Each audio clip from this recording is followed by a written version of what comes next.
여자 둘이 토크하고 있습니다. 안녕하세요. 김하나입니다. 안녕하세요. 황선우입니다. 서사음의 크리스마스 선물을 많은 톡토로들이 좋아해 주셨어요.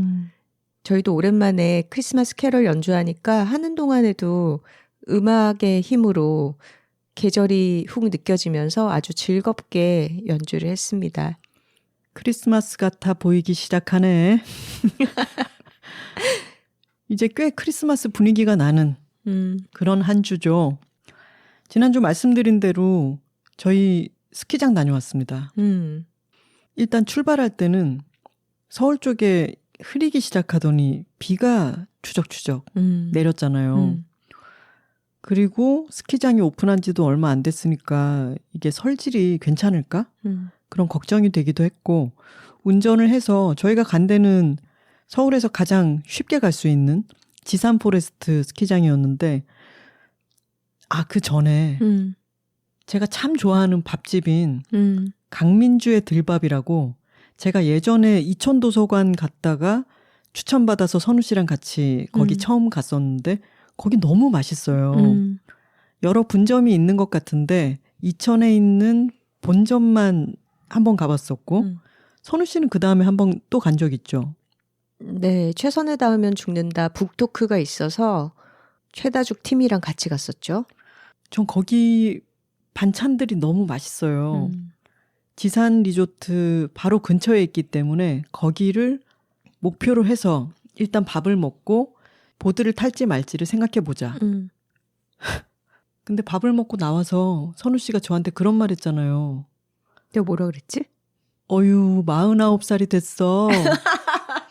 마치 참 누가 그렇게 너를 49살로 보겠니? 라는 뉘앙스를 담아서 그렇게 저한테 얘기를 했는데 저는 그때 사실 롱패딩에 고무줄 바지를 입고 밑에 털 슬리퍼를 신고 강민주의 들밥에서 맛있었던 반찬을 추가로 이렇게 사가지고 진미채와 도라지 무침 그거를 비닐봉다리에 담아서 뒷짐을 지고 거기 이렇게 들고 있었어요. 바로 그 전에는 거기 입구에서 파는 믹스커피를 선우 씨가 뽑은 거를 이제 홀짝홀짝 조금 얻어 마시고 나서 그리고 제 손에는 이쑤시개까지 들려 있었거든요. 너무나 누가 봐도 중년 그 자체의 모습으로 있었던 거죠.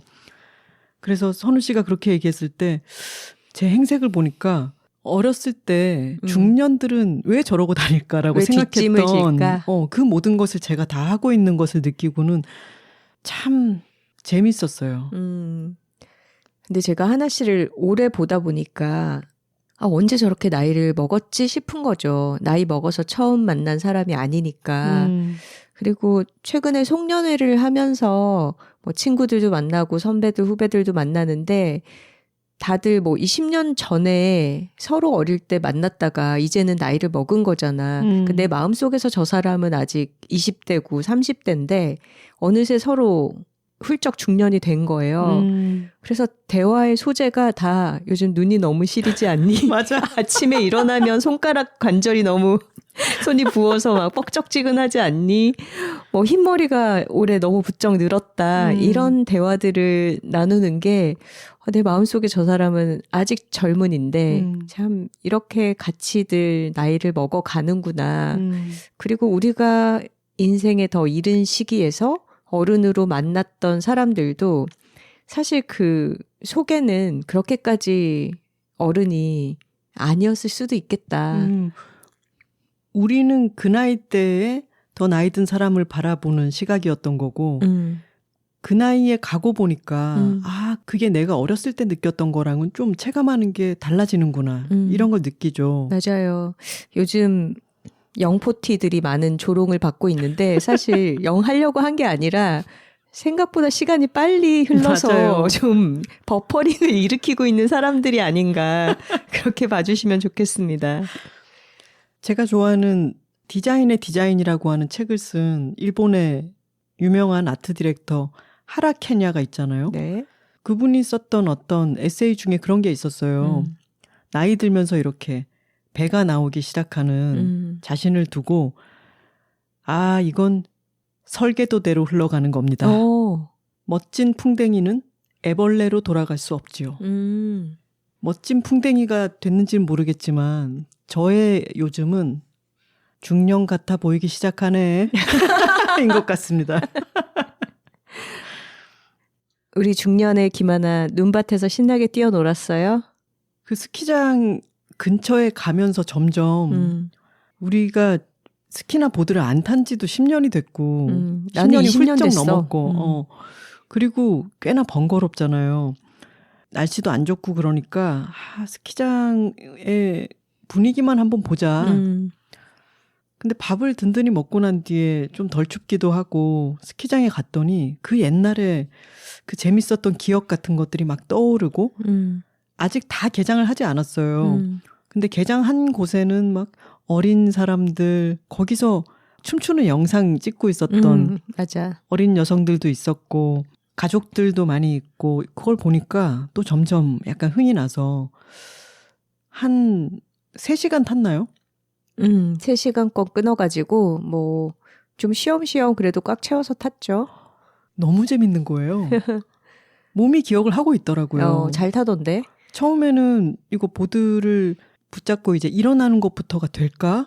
그런 생각을 했는데 몸이 뭔가를 제법 기억하고 있었고 눈을 막 쌩쌩 가르고 음악이 막 들리고 눈에 넘어져가지고 막 이곳저곳에 눈이 묻어서 털어내고 이러니까 그게 참 이전에 쌓였던 기억까지 다 합쳐져서 눈덩이처럼 저에게 그 하루에 다가오듯이 너무너무 재밌고 즐거웠습니다. 행복했습니다. 영포티는 행복했습니다. 생일 이벤트였는데 하나 씨가 생일날 아주 즐겁게 행복하게 보내는 걸 보면서 저도 같이 덩달아 행복했습니다. 아유, 감사합니다. 그리고 저희가 보드복을 빌리러 갔던 곳의 맞다. 이름이 사실 이제 하나 씨 생일이고 제가 뭐 하고 싶어 이렇게 물어봐서 오랜만에 보드 타고 싶다 해서 미리 예약을 알아봤어요. 근데 시즌이 이제 막 시작돼서 리프트권은 그냥 현장에 방문을 해서 발권을 하면 할인이 되더라고요. 그래서 예약할 필요가 없겠네.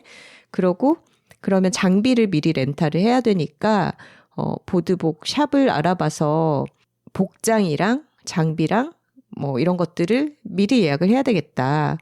그래서 몇 군데를 리스트를 짜봤어요.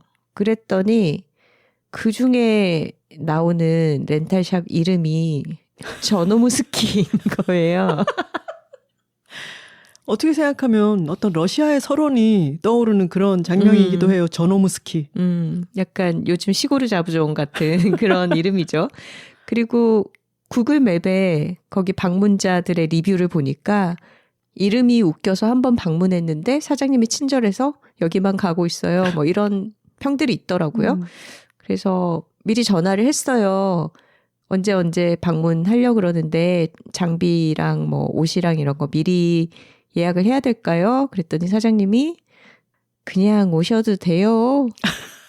너무 헐렁하게 그렇게 얘기를 해주셨고 실제로 방문을 했더니 정말 편안하게 응대를 해주시더라고요. 그래서 저희는 또 취향이 좀 그렇잖아요. 너무 열심히 호객행위를 하거나 막 이 고객님을 꼭 잡겠다라는 의지를 너무 강하게 어필하는 그런 사장님들보다는 좀 편안한 그런 접객 매너를 가진 사장님들을 더 좋아해서 저희가 다 타고 나서 이제 반납하고 할 때도 뭐 다음에 또라든가 이런 얘기 없이 그냥 편안하게 또 배웅을 해주시더라고요. 선우 씨가 탔던 게 뭐였죠? 저는 쇼스키를 탔습니다. 저는 한 번도 없는? 타본 적이 없는데 폴 없이 기존 스키보다 훨씬 짧은 스키였잖아요. 근데 그 쇼스키를 타기 위한 신발 부츠 그 부츠를 가방에다가 넣고 메고 가야 되는데 그 가방에 너무 커다랗게 매직으로 저노무 이제 우리 샵의 물건이다 이렇게 표시를 저노무라고 해놓으셨는데 그 가방을 메고 이렇게 스키장을 향해서 터덜터덜 걸어가는데 좀 내가 상놈이 된 기분이랄까? 약간 언년이 뭐 개똥이 이런 그런 신분이 되어서 전어무에 짐을 지고 가는 것 같았어요. 아, 그렇게 너무 즐거운 하루를 보내고 그리고 그 다음 날에는 러쉬 스파에서 저희를 초대를 해줬었어요. 맞아요. 날짜를 선택하라고 알려주셔서 우리가 전날 스키장을 갔다가 다음날 스파를 받으면 딱 좋지 않을까?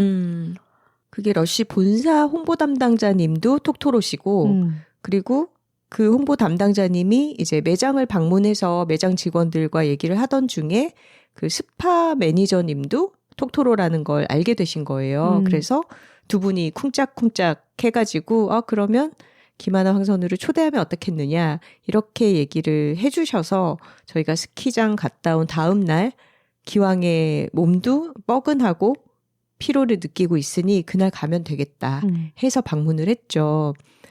저희가 받은 코스가 하일랜드 트리트먼트라고 해서 스코틀랜드 하일랜드 지역에서 실제로 사용하는 방식이라고 하는데 현무암을 뜨겁게 달궈가지고 그걸로 아마 뭐 오일 같은 제품들을 좀 발랐겠죠. 이렇게 등을 누르면서 마사지를 해주시는데 되게 몸이 노곤하게 피로가 풀리더라고요.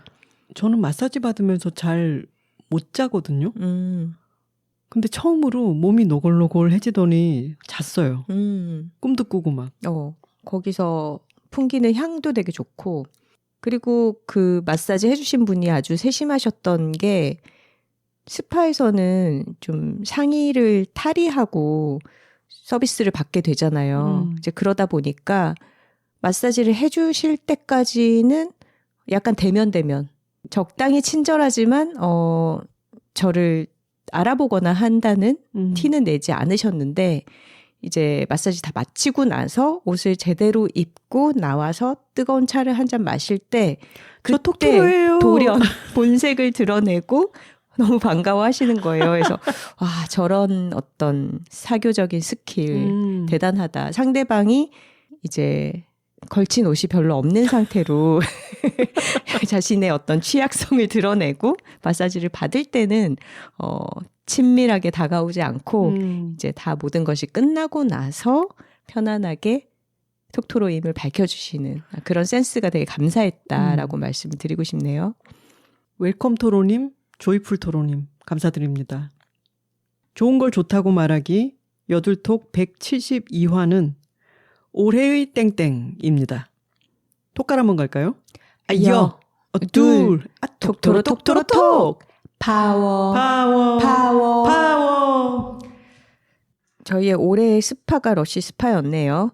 톡토로들이 그러네요. 또 다양한 메일을 보내주셨는데 한번 소개해 보도록 하겠습니다. 수박곰토로님의 메일입니다. 선우하나 작가님 안녕하세요. 저는 수박곰토로입니다. 올해 도시로 부산을 꼽겠습니다. 집 밖에서 자는 걸 그리 즐기지 않아 여행을 자주 가는 편이 아닌데 올해는 부산에 3번이나 다녀왔습니다. 7월, 10월 그리고 11월.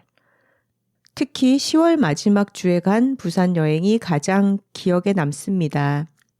남편이 주말에 부산으로 출장을 간다기에 따라간 것이었는데 남편이 일해야 하는 곳이 부산 송도 해수욕장 근처라 저희는 그 근처에 숙소를 잡았습니다.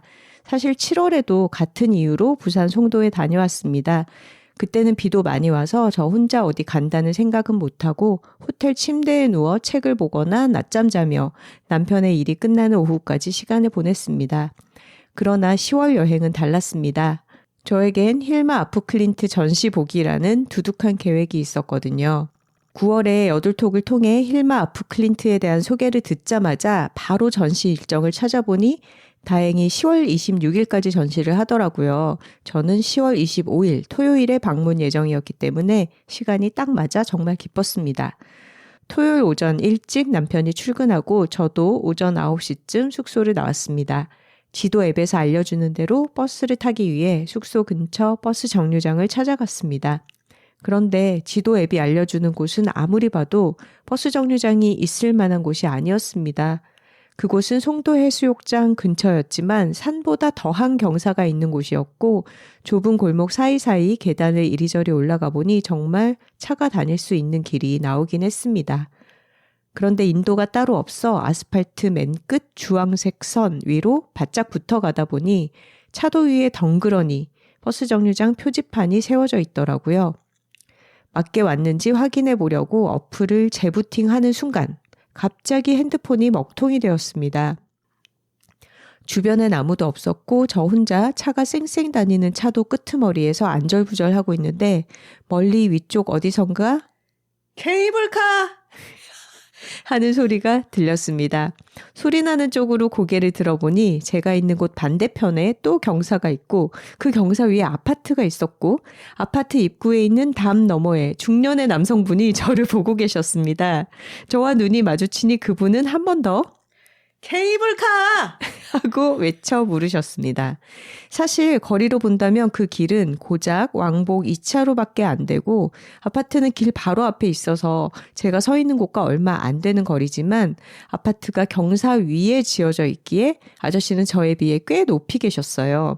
아마 아저씨는 제가 송도 케이블카를 타러 가는 길을 찾는 중이라고 생각하셨던 것 같아요. 제가 울숙도 가려고요 하고 두세 번 큰 소리로 말씀드렸는데 잘 못 알아들으셔서 다시 한번 울숙도 부산 현대미술관이요 하고 소리치니 울숙도!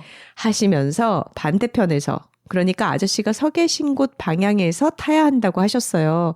그래서 얼른 길을 건너갔고 아저씨와 조금 더 가까워지니 제가 타려던 버스 말고 다른 버스 번호를 알려주시며 그게 더 빠르다고 얘기해 주셨습니다. 마침 바로 그 버스가 왔고 저는 덕분에 빠르게 무사히 부산 현대미술관에 갈 수 있었습니다. 그분은 저에게 올해의 선한 사마리아인입니다. 주말이고 관람객이 적지 않았지만 워낙 미술관 내부가 시원시원하고 답답하지 않아 여유를 가지고 편히 관람할 수 있어 좋았습니다. 방송에서 작가님들의 이야기 덕분에 다큐멘터리 영상을 놓치지 않고 처음부터 끝까지 집중해서 볼 수 있었습니다. 아마 사전 지식이 없었으면 워낙 긴 영상이라 스쳐 지나가거나 도중에 나왔을지도 모르겠어요. 전시가 다음 날 끝나서인지 아니면 워낙 전시가 인기 많아서인지 관람 마치며 들른 아트숍에서 힐마의 전시와 관련된 굿즈는 모두 솔드아웃이더라고요. 힐마의 작품이 담긴 엽서 한 장이라도 가지고 싶었는데 올해의 가장 아쉬운 순간이었습니다. 올 한 해 봤던 작품들 중 가장 인상 깊은 그림, 올 한 해 맛봤던 음식 중 가장 맛있었던 회, 올 한 해 봤던 하늘 중 가장 푸르고 맑았던 하늘, 올 한 해 만났던 가장 고마운 친절, 올 한 해 길 위에서 가장 진땀 뺀 시간 등등 올 한 해 저의 심장을 두근거리게 한 많은 순간들이 바로 부산에서 일어났더라고요. 그래서 저의 올해의 도시는 바로 부산입니다. 그리고 이 모든 게 다 작가님들의 이야기 덕분입니다. 그렇지만 저에게 여둘톡은 올 한 해뿐 아니라 앞으로 평생 함께 할 것이기에 올해의 땡땡으로 꼽지는 않겠습니다. 추신. 그러고 보니 아직까지 선명하게 기억하고 있는 올해의 글귀도 부산에서 봤어요. 부산역에서 송도 가는 버스에서 본 글귀예요. 벽에 귀여운 그림들과 함께 크고 검은 고딕체로 오이소, come, 보이소, see, 사이소, bye 라고 써 있는데 영어 단어와 사투리가 절묘하게 강압적인 느낌이라 기억에 깊이 남았습니다. 왔노라 보았노라 이겼노라처럼 평생 기억할 수 있을 것 같아요. 여행 얘기 너무 재밌게 써주셨네요. 오이소, 보이소, 사이소가 찾아봤더니 자갈치 시장의 슬로건이래요. 슬로건 잘 만들었네요. 그리고 이것을 노래로 만든 게 있었습니다. 짧게만 들려드릴게요.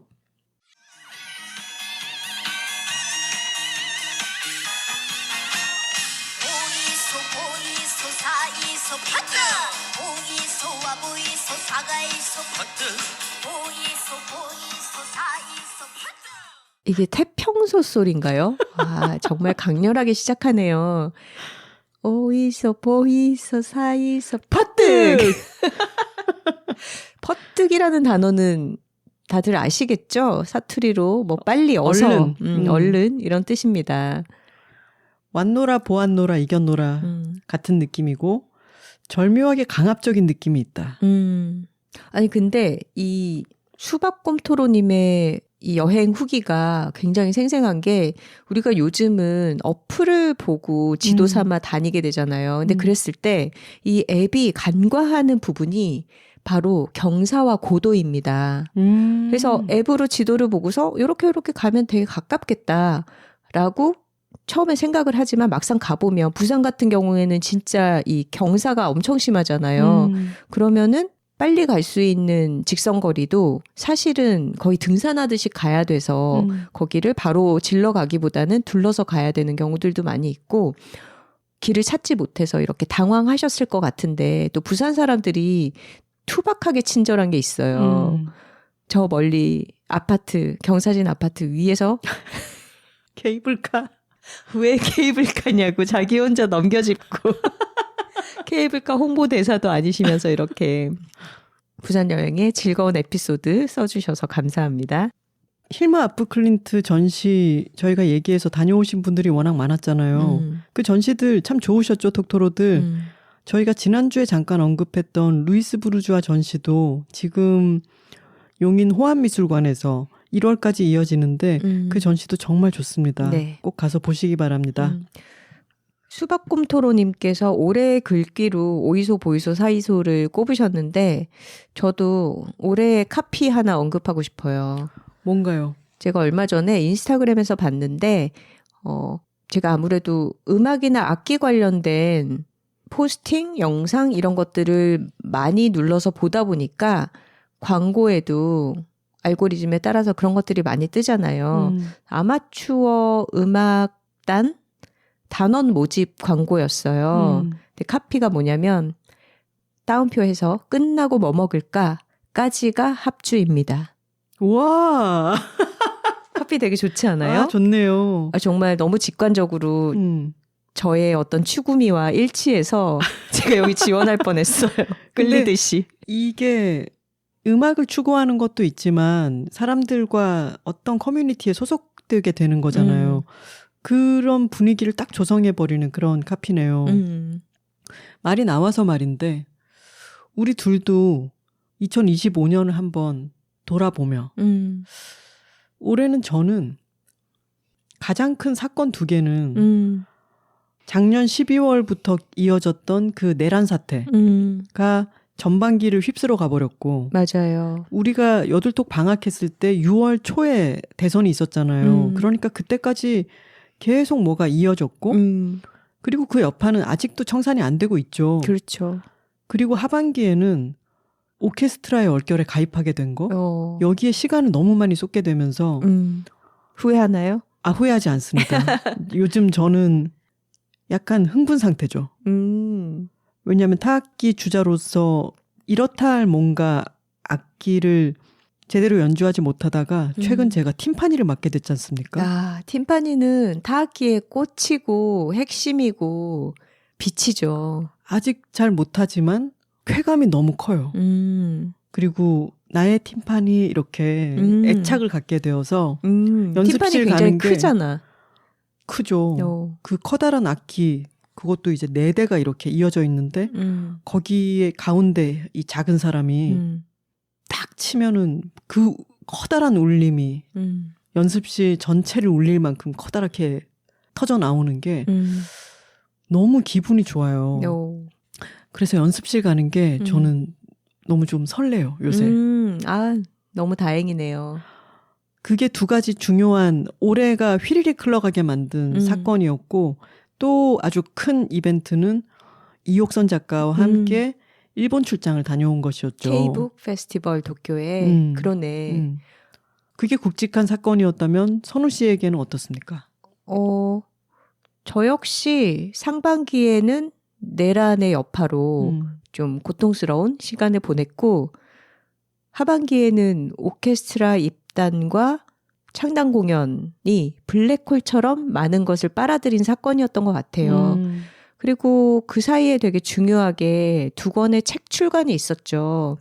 저희의 본업이 작가잖아요. 오케스트라 단원이 아니라. 책 나온 거 홀랑이 그렇죠. 읽고 있었네. 6월 말에 아무튼 리코더, 그리고 8월 초에 하와이 딜리버리, 이렇게 2권의 책이 나왔는데 공교롭게도 이 2권이 다 음악에 관한 책이었고, 그래서 글을 쓰고 교정을 보면서도 음악에 푹 빠져서 지낸 시간이었는데, 책이 나오고 나서 독자님들과 만나는 동안에도 특히 하와이 딜리버리는 저희가 음악 감상회로 북토크를 구성을 했잖아요. 책에 대한 이야기도 나누지만 그때그때 어떤 계절과 상황과 공간에 맞추어서 음악들을 선곡해서 같이 듣는 시간들을 꾸려가다 보니까 정말 음악에 깊숙하게 몰입한 하반기를 보낸 것 같아요. 근데 맞습니다. 그것은 시작도 아니었던 게 오케스트라를 9월부터 하면서 정말 본격적인 우리의 음악 인생 3기가 시작됐죠. 1, 2기는 뭐지? 1기는 우리의 서사음이었고 2기는 음악 책을 낸 거지. 확실히 2025년은 음악이 정말 우리 삶에 깊숙하게 들어온 그런 해입니다. 맞아요. 제가 올해 그리고 나름 저널링을 좀 했잖아요. 왜 나름이 붙죠? 아주 열심히 하고 있었지 않나요? 그런 줄 알았는데 다시 돌아보니까 하반기로 갈수록 아주 기록이 부실하더라고요. 그게 선우 씨가 오케스트라 서기를 맡아서 요즘 오케스트라 연습 일지를 쓰고 여러 가지 정리하느라고 너무 바빠서 본인의 개인 기록을 할 시간이 없었던 거야. 맞아요. 제가 그래서 월말 결산을 했던 내용들을 넘기면서 보니까 3월에 제가 이렇게 써놓은 거예요. 공개방송 준비에 가열 찼어야 하는데 일이 손에 안 잡힌다. 내란이 길어지며 업무 능률이 바닥이 되었다. 이렇게 써놨고 이렇게 업무 능률이 오르지 않는 시간은 이제 4월에 일단락이 되고 저희가 6월부터는 뭐 새로운 정부가 들어서고 에너제틱하게 여러 가지 일들이 추진되는 걸 보면서 또 자극을 받아서 업무에 몰입하기도 했죠. 근데 하반기는 이런 기록조차 없어. 오케스트라 시작하고 나서는. 근데 나 이 얘기는 하고 싶어. 최근에 나온 뉴스 중에 이제 국세청에서 상습적 고액 체납자들을 다 발본색원하겠다 하고 있잖아요. 근데 개인으로 전국 체납액 1위가 최은순입니다. 윤석열의 장모. 진짜 나는 우리나라가 안정적인 나라가 되어가고 있다고 생각했는데 어디서 이런 사기꾼 같은 사람들이 나타나서 대통령까지 하고 내란을 일으키고 그랬던 걸까? 참. 요즘 송년회 하면서 왜 이렇게 오랜만인 느낌일까? 연말에 사람들과 만나서 한 해를 돌아보고 덕담을 나누고 이런 게 되게 오랜만인 것 같다라고 생각을 해보니까 작년에 그런 시간이 아예 없었더라고요. 작년에는 거의 우리가 다 길 위에 김하나, 길 위에 김대중처럼 집회에서 사람들과의 사교를 하고 연말 송년회를 집회 앞뒤에 식사하는 걸로 맞아. 뭐 대신하고 이랬던 기억이 나고 정말 이렇게 일상적인 연말이 작년에는 없었구나. 생각해보니까 올해를 처음 시작할 때 길 위에 김하나로 시작을 했죠. 전국 금종 투어를 시작해서 그때 또 다리도 다쳐가지고 깁스한 채로 내란 시위 나갔다가 전국 금종 투어를 다녀서 그게 2월에 끝났어요. 그러네. 우리 MBC 뉴스에 출연했던 것도 2월이잖아요.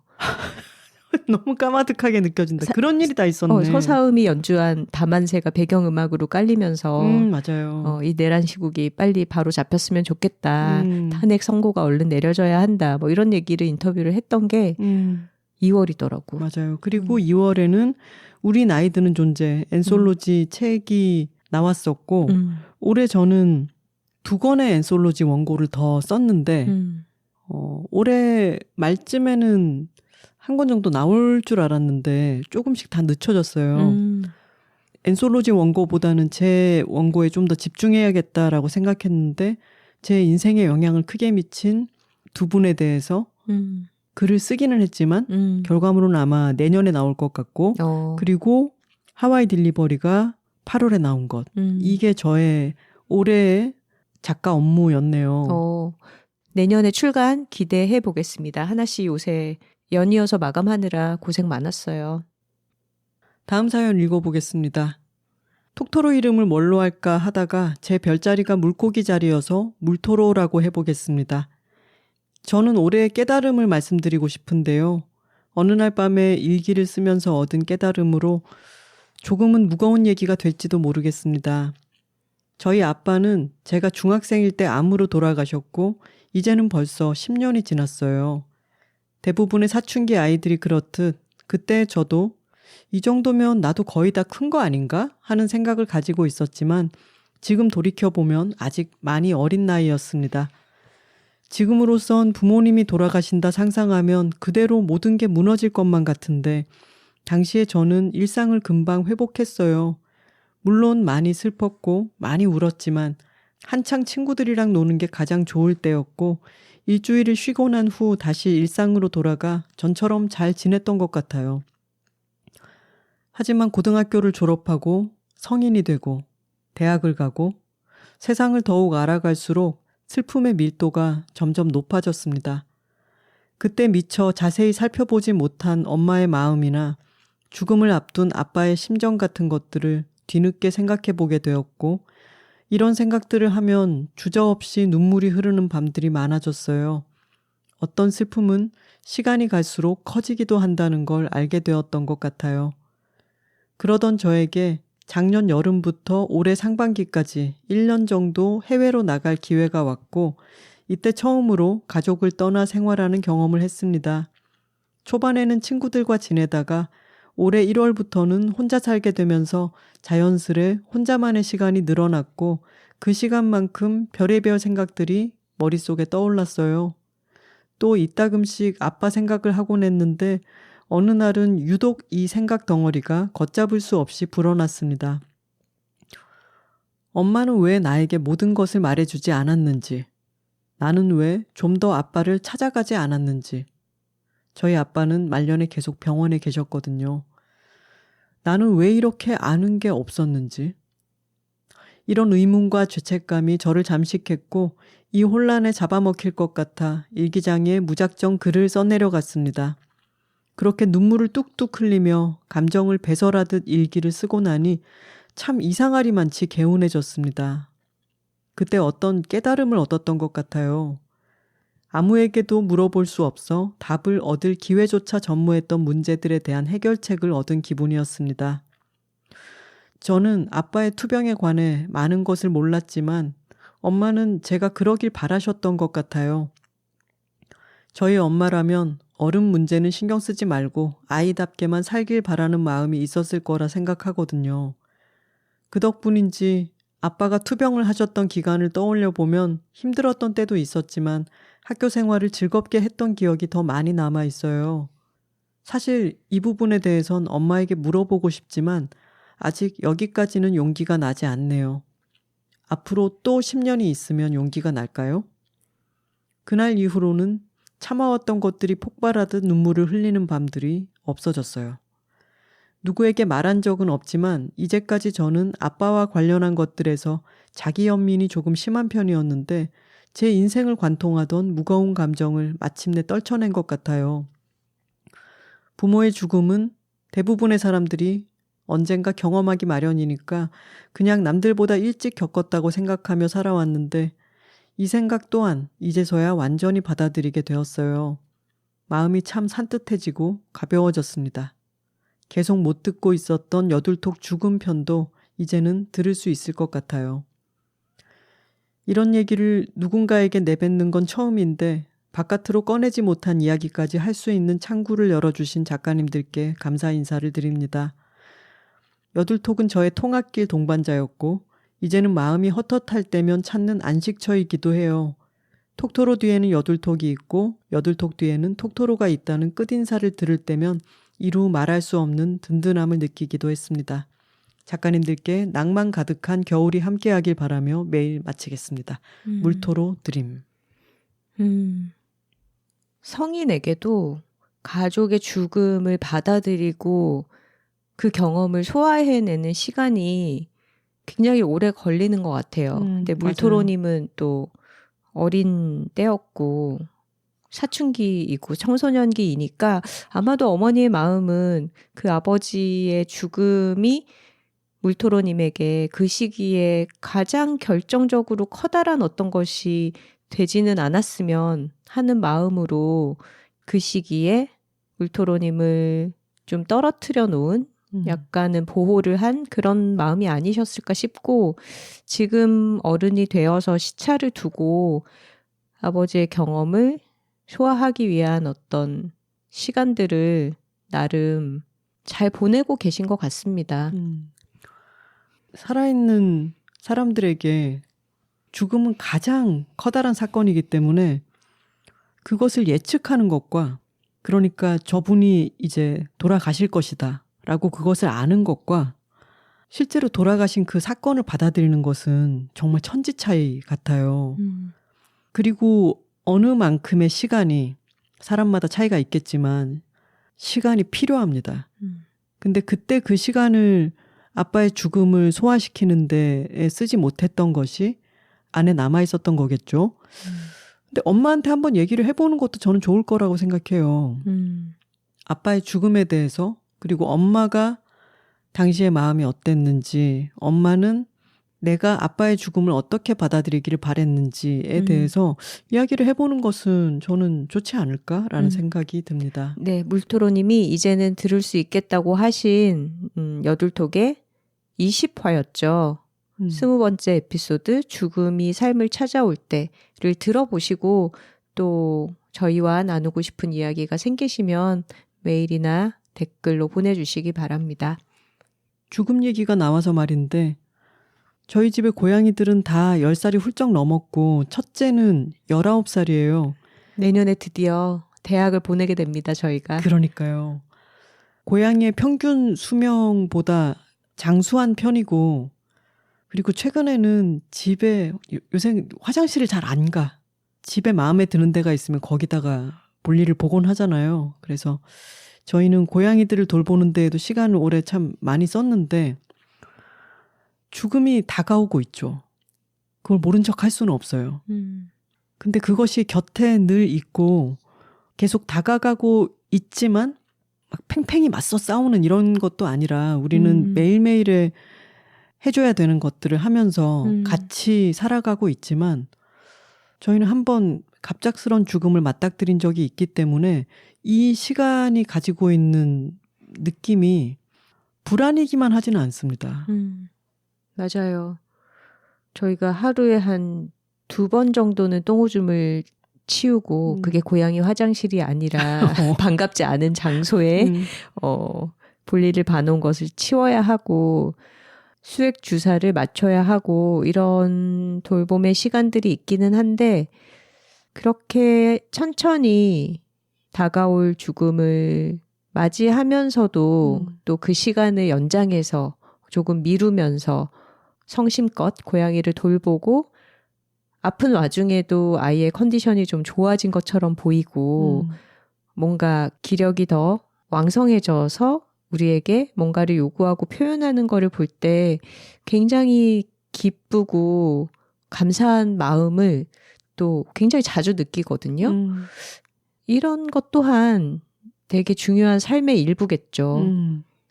그리고 지금 생각에는 이 아이가 곧 떠난다 하더라도 막 너무 지나치게 안타깝거나 너무 애달프거나 그렇지 않을 것처럼 지금은 생각하지만 그 죽음이 실제로 닥쳐왔을 때는 마음이 어떻게 요동칠지는 그건 모르는 거라고 생각해요.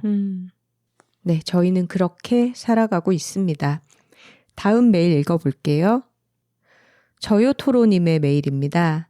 안녕하세요 언니들. 2025년 올해의 키워드 바로 방황입니다. 저는 1년 2개월 된 백수인데요. 5년간 군 생활을 하고 작년에 제대해서 아직까지도 앞으로 뭐 해 먹고 살아야 할지 매일같이 고민하는 중입니다.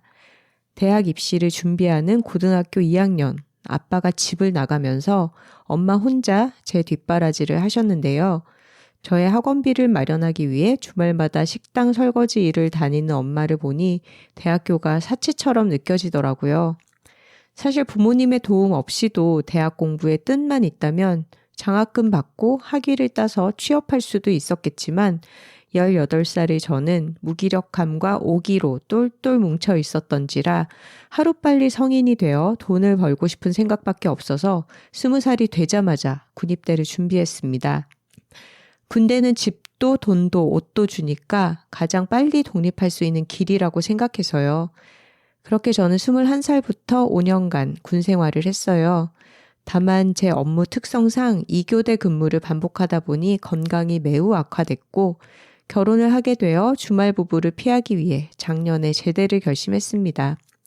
그리고 올해 그동안 계속 현실의 고민 탓에 유예해둔 내 적성 찾기를 목표로 이리저리 휩쓸려 봤어요. 발레, 요가, 테니스 등 정말 다양한 운동도 해보고 책이나 영화에 내가 찾던 것이 있을까 싶어 들춰보고 쇼핑몰 운영 보조, 전단지 돌리기, 배달, 편의점 정말 다양한 아르바이트도 해봤습니다. 그러나 아직까지도 답을 찾지 못했습니다. 언니들 혹시 흑백 요리사 2에 나오는 윤나라 셰프님을 아시나요? 원래 영화 업계에 계셨는데 막걸리 만들기 클래스를 계기로 양조에 푹 빠져서 지금은 전통주 식당을 운영하세요. 저는 이런 분들의 이야기가 너무나 아름답고 부럽습니다. 내 삶을 통째로 던져버릴 만큼 빠질 수 있는 것에 대한 용기와 사랑이 저에게도 생겨나길 바랍니다. 그래서 마음을 열어두고 침착하게 기다려보려 하지만 역시나 불안한 마음은 자주 찾아옵니다.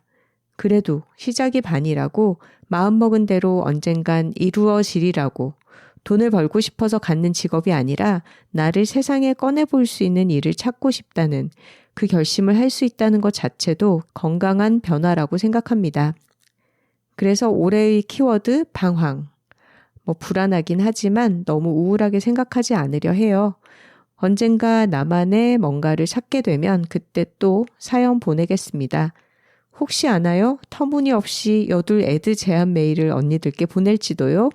제가 사방팔방으로 흔들려도 여둘톡이라는 화요일의 기둥은 굳셀 테니 언니들을 저희 믿을 구석 삼아 저는 또다시 휩쓸리러 가볼게요. 그럼 이만 줄이겠습니다. 저요토로 드림 하셨네요. 방황하는 기간도 있는 거죠. 20살에 군입대를 준비해서 21살부터 5년간 군 생활을 하셨다고 하면 제대한 지금도 아직 20대인 거잖아요. 20대 중반. 방황을 많이 해봐도 좋은 나이이고 그렇게 조금씩 하고 싶은 일, 잘할 수 있는 일을 찾아가 보는 게 당연한 시기인 것 같아요. 약간 고민사연 편처럼 대답을 하게 되는데 저요토로님은 일에 대해서 좀 낭만적인 생각을 가지고 계신 것 같아요. 내 삶을 통째로 던져버릴 만큼 빠질 수 있는 것을 마치 첫눈에 반하는 사랑처럼 만나게 될 것이다 라고 하는 이상을 좀 그것도 로맨틱한 거죠, 말하자면. 그렇게 세워두고 계시고 또 나를 매료시킨 그 일이 돈을 벌고 싶어서가 아니라 나를 세상에 꺼내 보일 수 있게 해줄 것이다 라고 생각하시는데 사실은 그런 일을 만나는 것은 쉽지 않을 수 있다. 그것도 한 번에 그 일을 알아보는 것은 쉽지 않을 수 있죠. 어떤 일이 만약에 나를 매료시켜서 그 일에 내 삶을 통째로 던졌는데 내가 그 일에 대해서 잘 모른 채 그랬구나 라고 깨닫게 되는 일이 정말 허다하잖아요. 나에게 내가 평생 내 삶을 던질 만큼 나와 잘 맞고 나에게 계속되는 큰 기쁨을 줄 수 있을 만한 일인가? 라는 것은 한 번에 알기는 어려워요. 그걸 계속 알아가는 게 인생이기도 합니다. 그러려면 나에 대한 파악이 필요한데 그곳에만도 시간이 많이 들잖아요. 맞아요. 지금 뭔가를 되게 잘하는 것처럼 보이고 진짜 자신과 잘 맞는 일을 통해서 자기를 세상에 꺼내 보이는 것처럼 보이는 사람들도 그전까지 완전히 생판 다른 일을 하다가 어느 날 갑자기 그 일을 만나서 통째로 인생이 바뀌는 그런 식의 드라마틱한 경험을 누구나 하게 되는 건 아닐 거예요. 이런저런 여러 가지들을 시도를 해보고 당장 지금 할 수 있는 것부터 출발을 해서 조금씩 뭔가에 다가갈 수도 있는 거고, 변화라는 게 점진적으로 이루어지거나 아니면 누군가의 어떤 우연과 도움에 의해서 살짝 그 방향으로 다가가는 식으로 이루어지기도 하니까 지금의 방황을 필요한 과정이라고 여기셔도 좋을 것 같습니다. 그리고 흑백요리사 2 저희도 재밌게 보기 시작했어요. 이 윤나라 셰프님이 술 빚는 윤주모라는 이름으로 출전하신 분이죠. 말씀도 되게 재밌게 하시더라고요. 다음 사연입니다. 안녕하세요. 오랜만에 인사드립니다. 수아진의 수선배입니다. 희끈의 농장의 황금향을 까먹으며 내년 여행을 계획하다가 문득 제 올해의 여행에 대해 한 말씀 올립니다. 수선배는 항상 올린다고 해. 아, 그래? 한 말씀 올립니다. 황금향 맛있지. 제 올해의 여행은 아버지와 함께한 포르투갈입니다. 저는 엄마가 돌아가신 이후 올해 86세인 아버지와 1년에 한 번, 3년째 멀고 긴 여행을 하고 있습니다. 아버지와의 첫 번째 여행인 스페인에는 황선우 작가도 함께 했는데 가장 큰 이유는 물론 선우 씨랑 다니면 재밌으니까. 호호. 또 아버지와의 첫 여행이라 혼자 감당이 될까 두려워 도움이 필요했고, 그리고 무엇보다 제가 30년 넘는 경력의 거의 무사고 운전자임에도 낯선 길 운전을 두려워한다는 것이었습니다. 지도를 보고 길을 외워서 운전하던 세대인 저는 내비게이션을 잘 못 봐요. 350m 전방에서 우회전입니다. 그래봤자 350m가 뭔지 몰라. 4시 방향은 또 뭔데. 결국 선우 씨가 적절한 렌터카 찾는 저를 돕다가 결국 황 베스트 드라이버로서 여행에 합류하여 세비야, 론다, 미하스, 말라가, 프리힐리아나, 그라나다까지 안달루시아 코스를 무사히 마쳤습니다. 아, 정말 저도 잊지 못할 여행이었습니다. 제가 이 여행 다녀온 얘기를 칼럼으로 써서 엘르 매거진에 싣기도 했었는데 경상도 출신인 저희에게는 다정한 서울 아버지가 굉장히 놀라웠고 다녀오고 나서 아버지가 카톡으로 아빠를 잘 돌봐줘서 고마워 하셨던 게 정말 오랫동안 기억에 남아 있습니다. 맞아요. 그때 2023년에 여행을 다녀왔었는데 그 이야기를 카톡을 받고서 여둘톡에서 했었죠. 이어서 읽겠습니다. 작년에 아버지와 동유럽을 돌 땐 버스와 기차만 이용해서 운전이 필요 없었고요. 문제는 올해 아버지와의 세 번째 여행인 포르투갈의 파티마 성지를 가는 것이었습니다. 독실한 카톨릭 신자이신 아버지는 바티칸이 인정한 3대 성모 발현지 중 하나인 파티마를 가는 게 평생 소원이셨어요. 혼자 몰래 성당에 성지순례 신청했다가 나이가 많다는 이유로 까였다는 얘기를 나중에 듣고 뭔가 가슴에서 불끈하여 내가 아버지를 파티마에 모시고 가고야 말겠다 결심했으나 문제는 운전이었습니다. 리스본에서 차를 받기까지 구글맵 로드뷰를 손가락으로 촘촘히 밀어가며 시뮬레이션을 수십 번, 생전하지 않던 기도까지 하고 엄마도 목 놓아 불러보고 하다가 진땀을 흘리며 길을 떠났어요. 운전은 기세야. 그리고 저는 리스본, 신트라, 오비두스, 파티마, 아베이루, 브라가, 기마랑이스, 포르투까지 우와. 성지들을 돌며 며칠에 걸친 여정을 완수해냅니다. 파티마에 도착해 넓은 광장으로 나가 저 멀리 성모 발현지를 바라보시던 아버지가 말씀하셨어요. 내 살아생전 여기 올 수 있을 거라고는 생각 못했는데 너는 평생 할 효도를 다 했다. 그때 저 눈물이 주르륵 정말 벅차더라고요. 감격스러운 마음을 안고 포르투를 마지막으로 포르투갈 여행을 끝내고 마드리드로 넘어가기 전날 일찍 잠자리에 드신 아버지를 두고 뭘 좀 먹으려고 호텔 1층으로 내려갔어요.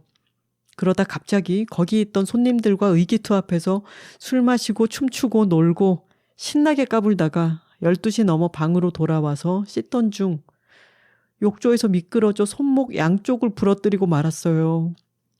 퉁퉁 부은 손목을 파스로 동여매고 다음날 마드리드행 비행기를 탔고 응급실에 80년대풍 석고 깁스값 1200유로를 바치고는 그렇게 평생의 효도를 싸그리 까먹었습니다. 이후 여행 사진은 모조리 깁스가 따라다녔지만 그래도 운전 다 마치고 손목이 부러진 게 어딥니까? 운전에 대한 자신감 채워넣고 내년엔 아버지와 또 다른 성모 발연지인 프랑스 루르드에 갑니다. 내년엔 아무도 아프지 않고 무사히 여행을 마무리하길 바라며 이만 마칩니다.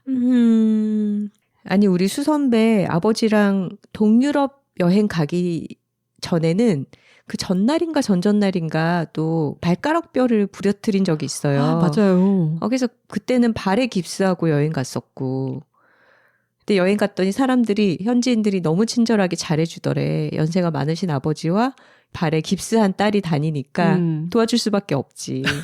그리고 이 포르투갈 스페인 여행 때는 또 팔을 부러뜨리고 근데 급하게 치료받느라고 석고 깁스를 했는데 한국 가서 풀 때 그랬대요. 이런 거 아직도 쓰는 데가 있냐고. 이렇게 사건 사고 많은 여행을 매년 다니고 있는데 아버지와의 추억은 그만큼 더 끈끈하게 쌓일 것 같네요. 추억 조금 덜 끈끈하더라도 내년에는 아무도 다치지 않고 다녀오시길 바랍니다. 아버지와 수선배 둘의 여행이 아주 오래오래 즐겁게 멀리 지속되기를 우리도 응원할게요.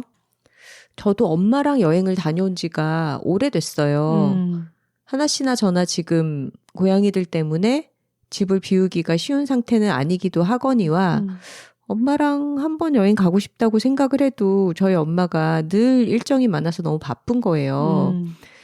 그래서 조만간 엄마랑 한번 여행 가고 싶다고 생각을 하고 있는데 이 부모님과 여행을 가지 않으면 어떻게 되냐면 사진이 없어.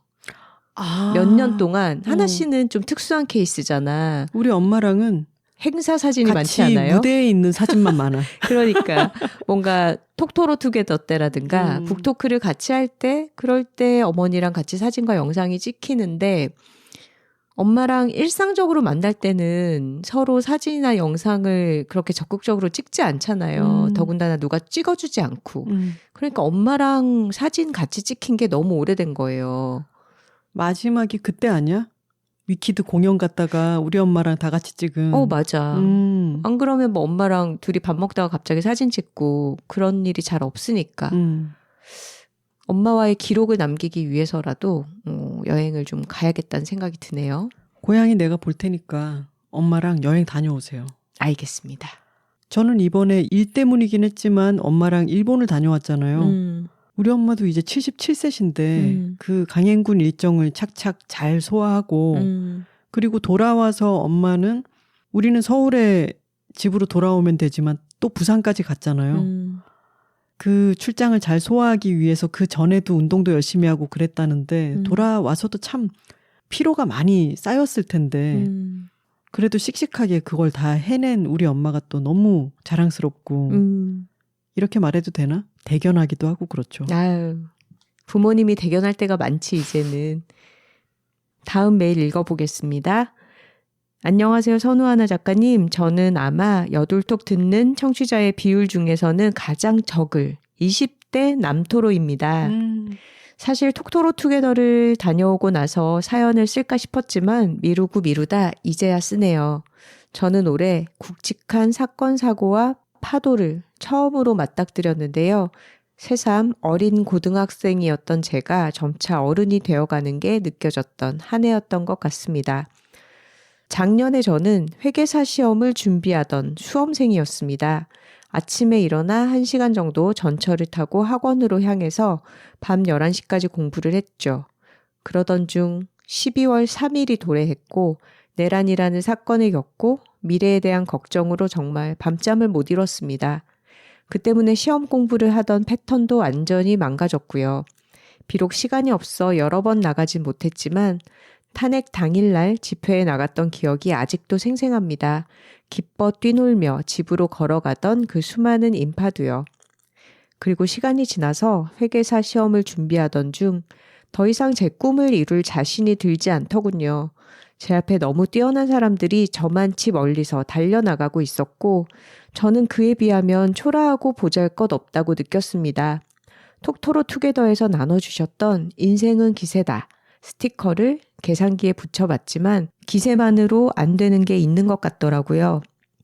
그래서 결국 제가 인생에서 처음으로 가졌던 꿈을 내려놓게 되었습니다. 처음 내려놓고 부모님에게 차마 떨어지지 않는 입술을 때려던 날의 기억이 아직도 생생합니다. 학교로 돌아온 저는 새 학기를 시작했습니다. 중간 시험도 우수한 성적을 냈고 친구들도 약간은 생겼습니다. 그러던 중 12월 3일 수업 중에 문득 엄마한테 카톡이 왔습니다. 빨리 와봐야 할 것 같다고. 아빠가 뇌출혈로 쓰러졌다는 거예요. 직전까지 열심히 듣고 있던 모든 수업 내용이 귀에 하나도 안 들어오기 시작했습니다. 아빠가 죽으면 어떡하지? 내가 분명히 아빠한테 그렇게 살면 한 방에 훅 간다 했는데 뭘 어떻게 해야 할지 몰라 두려워하던 저는 수업이 끝나자마자 달려나가 아빠가 있는 병원으로 향했습니다. 가는 길이 멀어서 가는 내내 두려움과 공포 속에서 떨었습니다. 가면서 여둘톡 김장편을 들었는데 부정적인 생각이 여둘톡을 듣는 와중에도 불쑥불쑥 튀어나오곤 했습니다. 그래도 두 누님들의 목소리가 그 순간에 저를 버티게 해주셨어요. 안 그랬으면 저는 그만 사람이 잔뜩 있는 지하철에서 두려움의 눈물을 흘렸을지도 몰랐을 것 같아요. 다행히 아버지는 살았습니다. 수술 직전에는 잘못하면 후유증이 심하게 남을 수 있다고, 죽을 수 있는 가능성이 있다고 의사가 말해주셔서 너무 두려웠지만 수술이 끝나자마자 참았던 눈물이 터져 나왔습니다. 엄마가 그렇게 약한 모습도, 아빠가 그렇게 약한 모습도 모든 게 너무 낯설어서 두려웠어요. 처음으로 겪는 두려움을 차마 감당할 수 없어서 밤에 누워서도 잠을 이룰 수 없었어요. 그때 계속해서 여둘톡을 돌려들었어요. 두 분의 차분한 목소리가 저를 도와주었던 것 같아요. 오늘 저는 학기가 끝나 종강했습니다. 두려운 와중에 기말고사를 잘 마쳤고 이제 중환자실에 있는 아버지를 만나러 가야 해요. 힘들어하는 어머니 곁에 있어 드려야 하고요. 항상 제 인생의 순간순간에 같이 계셔 주셔서 감사했고 앞으로도 쭉 감사할게요. 두 분의 목소리가 제 마음과 정신에 항상 큰 다정함을 전해주고 있습니다. 감사해요, 누님들. 누나라고 불러도 될까요? 됩니다. 이 사연을 읽으면서 저는 아주 오래전 12월에 이런 연락을 받았을 선우 씨가 떠올랐어요. 맞아요. 저희 아빠도 뇌졸중으로 돌아가셨고 비슷하게 저는 회사에서 그날 회사 바자회 행사가 있어서 이제 시끌시끌하게 좀 들떠있는 그런 상황 속에서 아빠가 쓰러지셨다라는 연락을 받고 바로 서울역으로 달려갔었죠. 12월 말이었죠. 네. 몇 살이었죠? 그때 선우 씨가? 29살이었습니다. 이 톡토로님의 톡토로 이름이 지금 없죠. 저는 그렇게 병원으로 가서 아빠를 다시 만나지 못했는데 톡토로님은 아버지를 중환자실에 계시지만 다시 만날 수 있어서 다행이네요. 아마 회복하시는 과정에도 아버지도 어머니도 쉽지 않으실 텐데 가족들이 서로에게 힘을 줄 수 있는 그런 시간이기를 바라겠습니다. 수험생일 때 부모님 중 한 분이 돌아가신 이야기들도 사연으로 읽었었잖아요. 그리고 선우 씨도 그런 일을 겪었었고 이렇게 톡토로들의 사연을 통해서 죽음이 언제나 우리 삶 곁에 늘 있다는 것. 그걸 다시 생각해 보게 되는 것 같아요. 네. 아버지 수술이 잘 되어서 참 다행이고 그런 중에도 기말고사를 잘 마쳤다는 이 20대 남토로님 참 장하십니다. 다음 사연입니다. 안녕하세요. 오페라 글라스 토로입니다. 오페라 글라스 토로님, 우리 톡토로 투게더에 오셨을 때 제일 뒷줄이었지만 오페라 글라스를 챙겨왔다. 준비성이 철저하신 분이죠. 네. 제 2025년은 탁구로 말할 수 있네요. 하나 씨와 하나 씨는 2025년은 아니고 몇 년째 탁구를 즐겁게 하고 있죠. 네. 3월쯤 시작한 탁구는 제 인생 운동이 되었습니다. 처음 약 2, 3개월은 레슨과 탁구 로봇을 통해 기본기를 익히고 랠리가 가능할 때까지는 참 외로웠습니다. 이건 모든 운동이 마찬가지인 것 같아요. 이 시기만 참아서 랠리가 좀 가능해진다면 이제 단식, 복식 경기를 할 수 있게 되죠. 첫 스매싱 공격을 성공할 때, 새로운 서브를 연습하여 서브 득점을 성공할 때, 복식 경기에서 상대에게 뜬 볼을 유도하며 같은 팀 선수가 공격 포인트를 얻을 때 등등 모든 순간이 도파민 팡팡 터집니다. 물론 강자에게 발릴 때는 시무룩하지만 지는 경기는 지는 대로 배우는 점이 있어서 참 좋더라고요. 저는 항상 누군가와 호흡을 맞추는 운동을 싫어한다고 생각했는데 아니더라고요. 톡토로 여러분들도 나는 뭐뭐다, 나는 땡땡이 싫어 라고 본인을 한정짓지 말고 새로운 것에 도전해 보시길 추천합니다. 아울러 2026년 제 키워드는 아마도 탁구 대회가 될 듯해요. 새해에는 협회도 가입해서 하나 작가님처럼 희망부 대회도 나가고 직장 대회도 나갈 생각입니다. 추신, 이미 탁구복은 첨부한 사진과 같이 화려합니다. 오페라 글라스터로 드림. 아주 탁구복이 이미 독검이세요. 용트림을 하고 있는 그런 탁구복이네요. 대회 나가면 상대방을 충분히 제압할 수 있는 그런 화려한 탁구복을 갖추고 계시고요. 하나 씨가 탁구 대회에 나간 것도 올해의 일이죠. 그렇죠. 올해 기억할 만한 사건 중에 한 가지네요. 근데 오페라 글라스토로님 2025년 3월에 시작하셨는데 여기 보면 상대에게 뜬볼을 유도해서 같은 팀 선수가 공격 포인트를 얻을 때 뜬볼 유도 이런 거 이때 할 수 있는 게 아니라고 저는 생각했는데 굉장히 빠르게 성장하고 계신 것 같아요. 그러게요. 지금 이제 9개월 되셨는데 이런 고급 기술을 저는 9개월 차에 못했던 것 같은데 지금도 못하고. 지금도 나도 못해. 뜬공을 유도하는 게 아니라 뜬공이 유도될 때가 있는 거지. 어쩌면 오페라 글라스토로님은 탁구 신동이 아닐까요? 그럴 수도 있습니다. 내년 희망부 경기 출전하실 때 또 사연 보내주시기 바랍니다. 올해의 소리라는 제목의 메일이 왔습니다. 안녕하세요. 선우하나 작가님. 이번 주 주제 덕분에 올해의 순간들을 돌아보고 그때의 풍경, 온도, 냄새, 감정 속에 다시 풍덩 빠져봅니다. 저는 하루를 일찍 시작하는 교사입니다. 조용한 교무실에서 오늘 할 일을 살펴보며 하루를 차분하게 시작하는 것이 좋아요. 새벽 4시에 일어나고 5시 반에 집을 나서고 6시 반이면 업무를 시작합니다. 너무 대단하신데요. 익숙한 일상이지만 그렇다고 제가 피곤하지 않은 것은 아니에요. 일어난 후엔 몸과 마음이 완전히 깨어나지 않아 동작이 더디고 학교에 올 때까지 연신 하품을 해대곤 하죠. 그래도 일찍 잘 수 있는 때는 괜찮은데 업무가 많아 야근을 하면 몸보다는 마음의 힘으로 버티기도 해요. 올해 저는 담임을 맡아 아이들과 방과 후에 상담할 일이 많았어요. 이야기를 한번 시작하면 수다 떠는 재미가 더해져서 2-3시간을 꼬박 대화하고 상담한 아이를 보낸 뒤 교무실에서 일하다 퇴근하는 일상.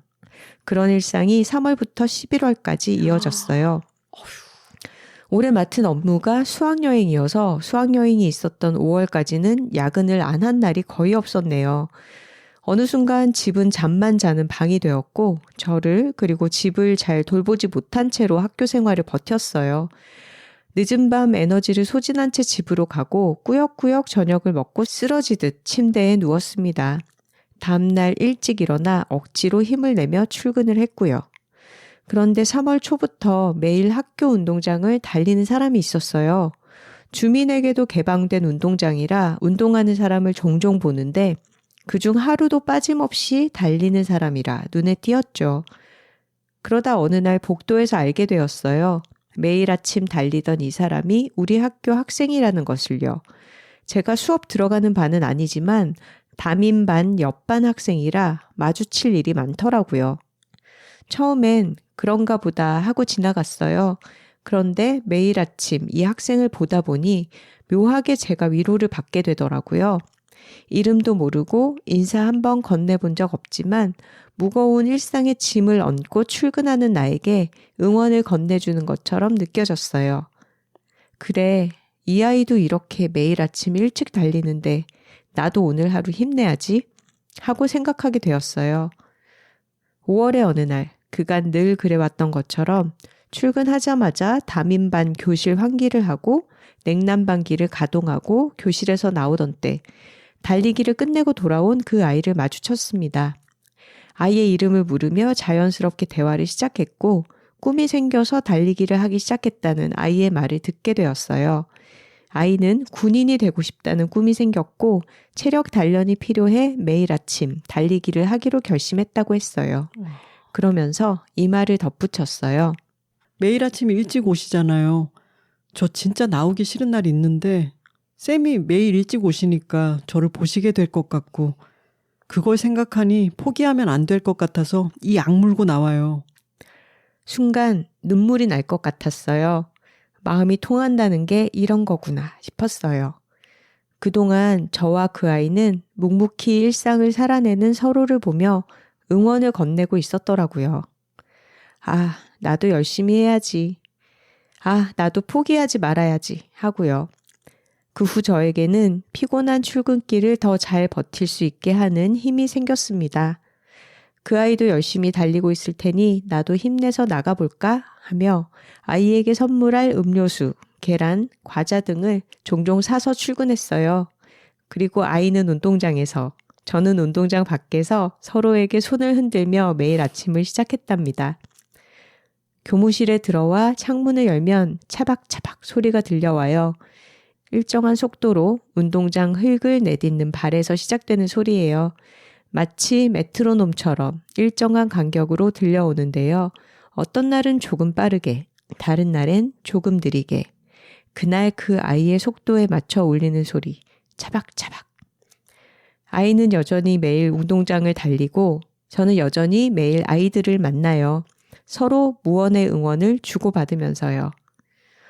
동지의 깜깜하고 긴 밤처럼 드러나지 않게 묵묵히 자기 일을 하는 사람들이 참 많습니다. 성과가 잘 보이고 화려한 일들도 의미 있고 꼭 필요하지만 당장 눈에 보이지 않아도 지난하게 일어나는 일들이 있어요. 많은 분들이 그 밤을 살아내고 있겠죠. 이 이야기가 닿을 많은 분들, 고된 일상 속 간간히 찾아오는 기쁘고 보람된 순간들을 충실히 만끽하시길 바라요. 건강하고 따뜻하고 기쁜 2025년 끝자락 보내세요. 새해 복 많이 만드세요. 이상입니다. 이 차박차박 소리와 운동장 안팎에서 이렇게 손을 흔들면서 인사를 나누는 또 응원을 나누는 그 이른 아침의 공기가 느껴지는 것 같습니다. 저희가 이 메일을 방송하는 날이 동짓날 다음 날인데 동지의 깜깜하고 긴 밤처럼 드러나지 않게 묵묵히 자기 일을 하는 사람들이 참 많습니다 하며 이 사연을 보내주시니까 더 울림이 큰 것 같아요. 그러게요. 하지만 3월부터 11월까지 계속 이렇게 사셨다. 계속 야근을 했다. 야근은 5월까지 하셨고 근데 11시까지 야근을 하고 퇴근해서 새벽에 4시에 일어나서 출근을 또 하셨다니 정말 좀 선생님의 건강을 해치진 않았을지 걱정이 되네요. 그렇죠. 내년에는 새벽에 일찍 출근하시니까 야근을 하지 말고 퇴근 일찍 하시길 바랍니다. 다음 사연입니다. 선호하나 작가님들 안녕하세요. 프린스턴에서 열심히 물리 공부하고 있는 프토로입니다. 프토로님 대학 생활에 적응해가는 과정을 알려주시기도 해서 이렇게 다시 메일을 보니까 또 반갑네요. 네. 그동안 종종 보내주셨던 사연들 다 잘 읽었습니다. 저는 3학년 1학기를 마치고 곧 한국에 다녀가요. 여둘톡 171화 크리스마스 선물을 들으며 작가님들 말씀처럼 올해는 작년보다 따뜻한 연말이 되어 참 좋다고 생각했어요. 저에게는 그러나 조금 추운 겨울이 될지도 모르겠어요. 얼마 전 브라운대학과 MIT에서 총기 사건이 있었습니다. 브라운대 물리학과 건물에서 범죄가 발생했고 며칠 뒤에는 MIT의 물리 교수님이 저격되어 돌아가셨습니다. 범행 용의자는 물리학 박사 학위자였고 제가 마지막으로 뉴스를 확인했을 때는 자세한 내막이 밝혀지지 않았습니다. 더 이상 뉴스를 확인하는 게 버겁습니다. 제가 정말 사랑하는 물리학계가 또 제 친구들, 멘토들과 함께 일구어 나가고 싶던 물리학계가 사실은 굉장히 폭력적이기도 하다는 사실을 알고 있습니다. 이번 사건에 대한 해설을 하려는 건 아닙니다. 다만 물리학계에는 자신과 타인을 다치게 할 만한 덫이 많습니다. 자신을 증명해야 한다는 압박감, 자신이 타고난 지적 재능에 대한 의심과 비교 등이요. 과학적 진리를 추구하는 이 학계에서 감정은 쓸모없고 방해가 된다는 관념이 자주 우리의 눈을 가립니다. 돌아가신 교수님, 그리고 브라운대 학부생 피해자들의 명복을 빕니다. 마음이 무겁지만 제가 할 수 있는 일을 하려고 합니다. 지금처럼 수업과 연구에 적극적으로 참여하고 후배들에게 좋은 멘토가 되는 연습을 하고 연이 닿은 사람들에게 다정한 마음을 전하려고 합니다. 그리하여 물리학계에 안전하고 따뜻한 소우주를 만들 수 있다면 좋겠습니다. 무거울 수도 있는 메일 읽어주신 작가님들에게 감사드립니다. 프토로 드림. 그리고 이 메일의 제목은 Two Kids from 1 to 92 and Older in Physics입니다. 지난 시간에 얘기했던 더 크리스마스 송의 가사와 비슷하죠. 물리학계의 1살부터 92세 또는 그 이상의 아이들에게 라고 하는 메일이었네요. 같은 학계 안에서 이런 총격 사건이 일어나서 굉장히 충격적이었는데 이 사건을 접했을 때 저희보다 훨씬 더 거리가 가까운 바로 그 학계에 몸담고 계신 학생이시기 때문에 푸토로님은 더 충격을 받으시고 또 두려운 감정도 느끼고 계실 것 같아요. 자본주의 사회의 폭력성 속에서 아등바등 살아가던 사람들이 어떤 이른바 순수 학계라고 불리는 곳에서 들어앉아서 공부만 하고 싶다. 이런 로망을 가질 때들이 있어요. 근데 이 물리학계 안에서 느끼는 압박감과 그것이 폭력적으로 나아갈 수 있는 가능성에 대해서 이렇게 얘기를 해주시고 또 그것에 대해서 자신이 할 수 있는 일들, 거기에는 다정함을 전한다든가 좋은 멘토가 되는 연습을 한다든가 하는 것들이 포함되죠. 이런 건 중요해요. 그럼요. 아마 같은 공부를 하고 계신 동료 학생들, 학계 선후배들 사이에서도 지금 서로 이런 가치와 방향성에 대해서 공유하고 서로를 무너지지 않게 붙들어주는 게 너무 필요한 시간일 것 같아요. 푸토로님도 혼자 너무 깊은 생각을 하기보다는 주변에 있는 다른 사람들과 같이 단단하게 서로를 붙들고 일으키는 그런 시간을 보내시면 좋겠습니다.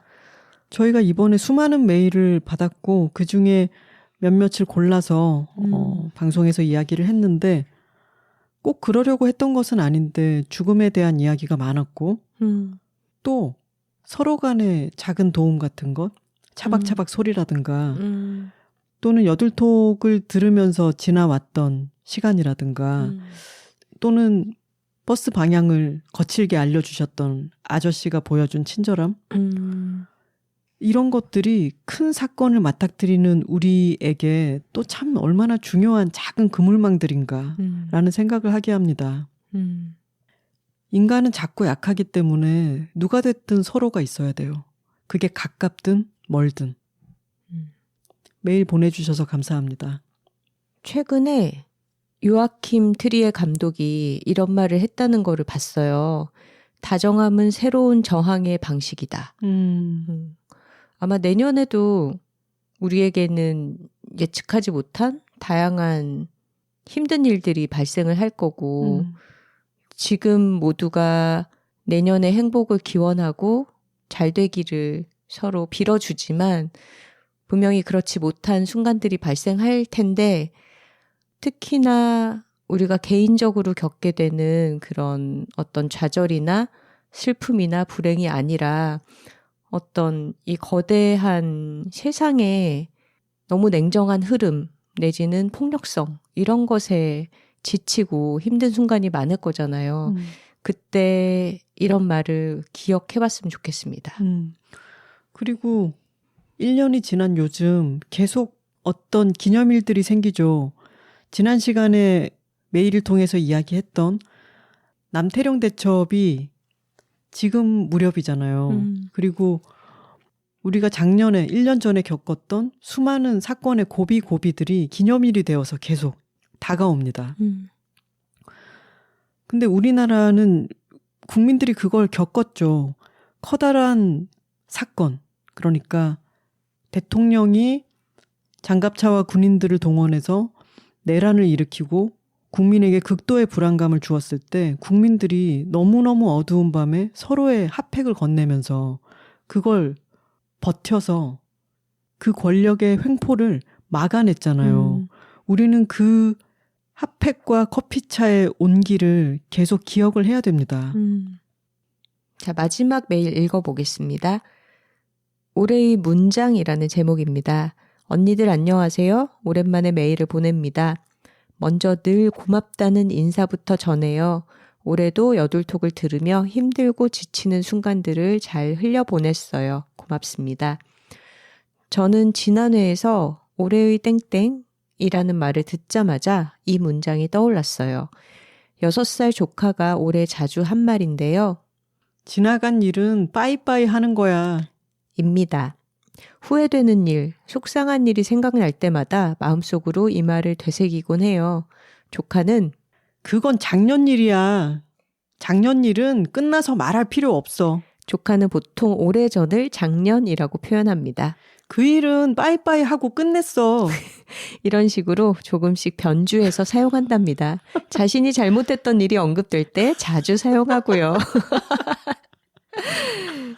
이 말을 올해의 문장으로 꼽으며 올해의 안 좋았던 일과 모두 빠이빠이 하기로 마음 먹었습니다. 언니들도 톡토로 여러분들도 지나간 일은 빠이빠이 하고 새해로 힘차게 나아가시면 좋겠습니다. 이상입니다. 마침 영상이 있어서 조카에게 친구들에게 보여준다는 허락을 받고 보내신다며 첨부를 해주셨어요. 응, 울었어? 그건 작년이야. 작년이 끝나고 빠이빠이 해서 말할 필요 없어.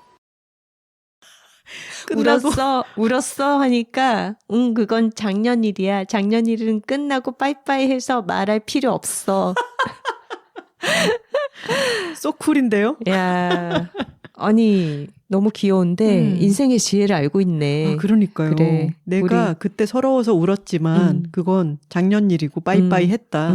내가 입으로 소리내서 빠이빠이 했어.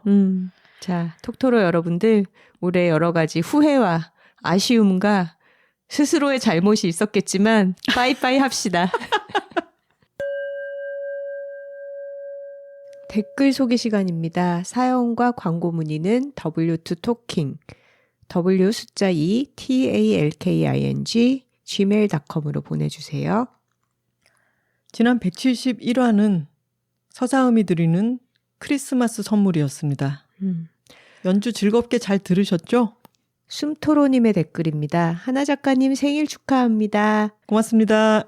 서사음의 아슬아슬한 연주에서 쫄깃함이 설렘으로 간직되고 있었는데 추신 겨울이의 기습이라뇨. 유유.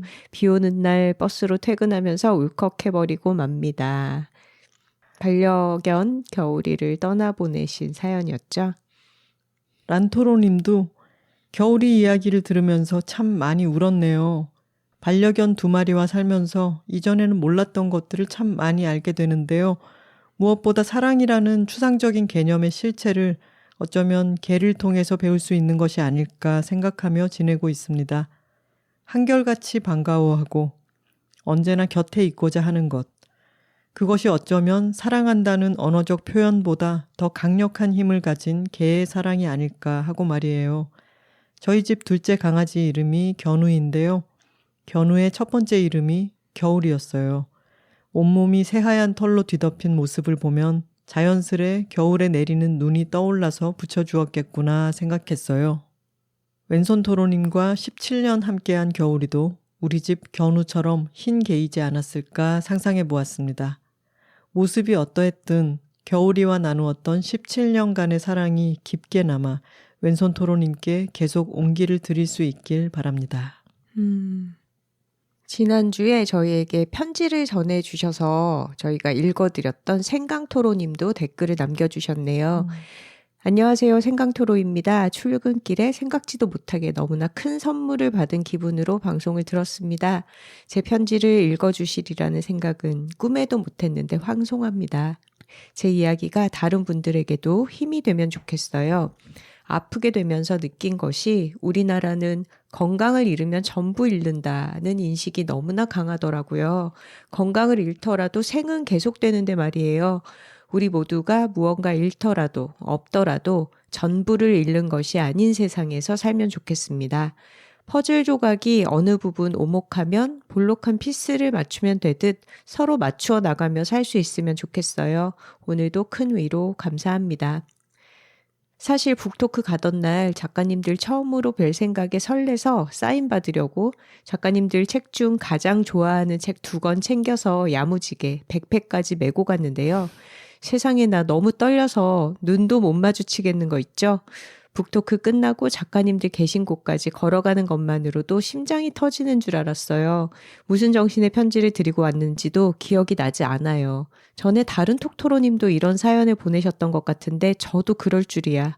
얼떨결에 하루 종일 책 2권 그냥 들고 다닌 여성이 되었지만 다음에 또 기회 있겠죠? 그때는 조금 더 용기 내서 웃으며 인사드리고 사인도 받을래요.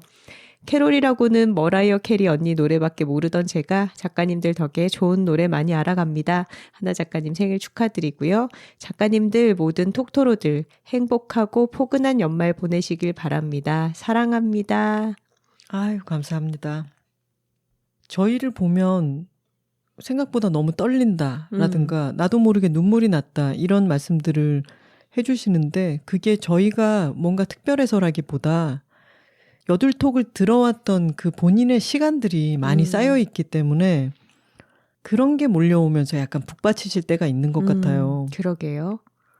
티모르 아나님께서 생강토로님의 손편지 잘 들었습니다. 스스로가 톡토로라고 생각하며 이 커다란 연결고리 내에 속해 있다고 믿으면 그게 참 따스한 믿을 구석이 되고 힘이 됩니다.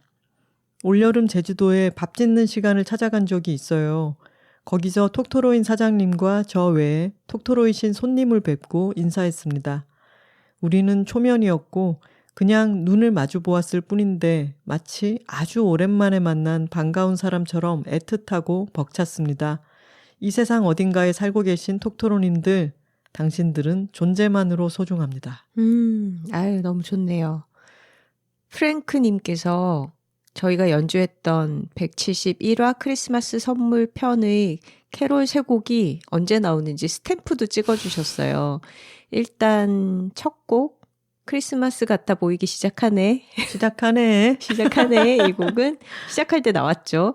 그리고 두 번째 곡, 더 크리스마스 송은 31분 30초, 그리고 마지막 곡, 울면 안 돼는 1시간 3분 15초에 들을 수 있다라고 정리를 해주셨습니다.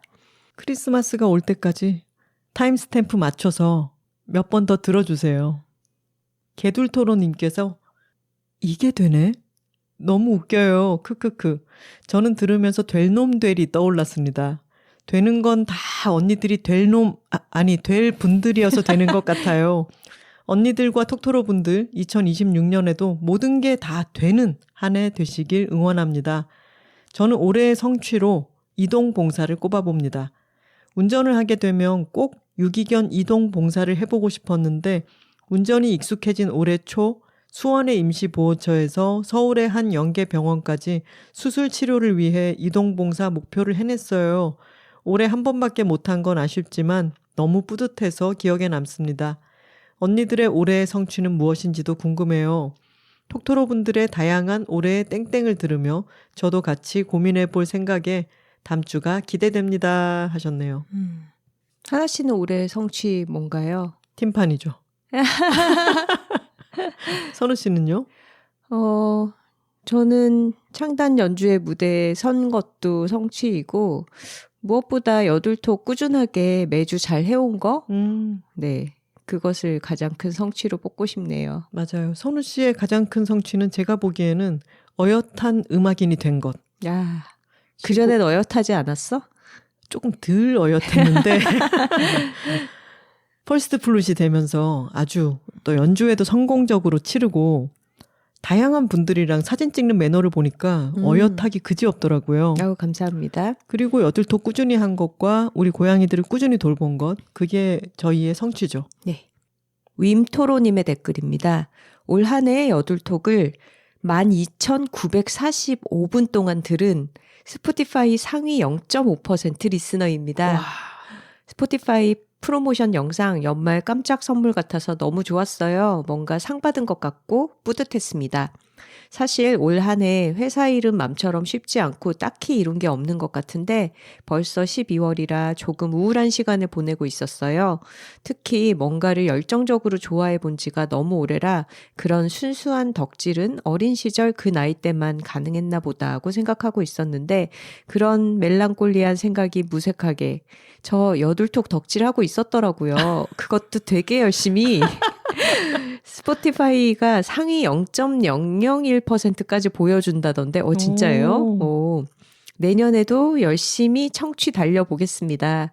원래 절대 등수에 연연하는 스타일은 아닌데 0.5%의 삶은 달콤하더군요.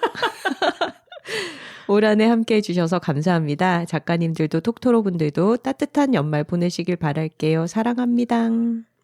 0.5% 리스너. 리스펙 날려드립니다. 사연이 따뜻해서 윈토로 아니고 웜토로인 줄 알았어요. 스포티파이에서 푸릉님께서 하나 작가님 생일 축하드려요. 감사합니다. 이번 회차 너무 힐링됐어요. 화요일 출근길에 들었는데 아침부터 구름이 가득 껴서 낮인지 밤인지 모르게 칙칙해 기분이 처지던 참이었어요. 전날에는 애인과 함께 쉽지 않은 미래 계획에 대해 대화를 나눠서 그런지 스트레스를 받아 잠을 설쳤고요. 지하철 창밖으로 시커먼 하늘을 보며 기운 빠져 할 때 여들톡을 틀자마자 들리는 경쾌한 캐롤 소리에 바로 다른 세상으로 안내받은 느낌이 들었습니다. 두 분의 공연이 제 고민과 무거운 날씨를 일시적인 것에 불과한 것으로 만들어주셨어요. 감사합니다. 스포티파이 연말 결산에서 PPT 같은 화면만 나오다가 갑자기 두 분의 영상이 나올 때에는 오랜 기간 들어온 구독 청취자로서 큰 감동을 받았어요. 그런데 그 영상이 마감일에 급하게 찍힌 건 줄은 몰랐네요. 크크. 사람이 말하는데 갑자기 뒤로 공작새가 지나간 것도 엉뚱하게 여들톡다워요. 저는 어서 올해 땡땡이 뭐였는지 생각해봐야겠어요. 두 분 연말까지 건강하시고 즐거운 날들 되시기 바라요 하셨네요. 아직까지 스포티파이 연말 결산을 안 해보신 분들은 스포티파이 첫 화면에 살펴보시면은 2025 연말 결산이라고 나와 있습니다. 한번 눌러보세요. 그렇습니다. 톡토로들의 메일을 읽어보겠습니다.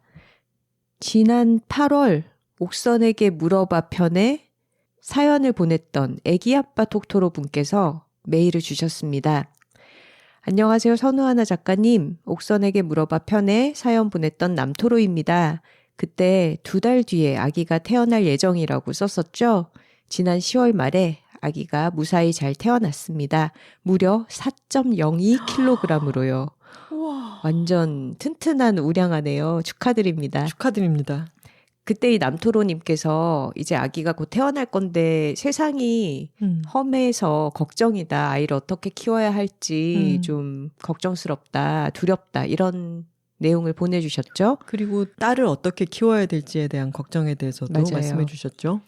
그때 옥선 작가님께서 다들 그렇게 낳는다고 하셨던 게 이제 좀 이해됩니다. 당시에는 모든 사람이 이렇게 태어난다는 게 너무 생경하게 느껴졌어요. 이 길에 모든 사람이 다? 이런. 길에서 보이는 모든 사람들이 다 그렇게 태어났단 말이야? 이런 생각이 드셨나 봐요. 이런 엉뚱한 의아함이랄까요? 아기가 태어나고 보니 그때 고민이 무색하게 아기는 너무 귀엽습니다.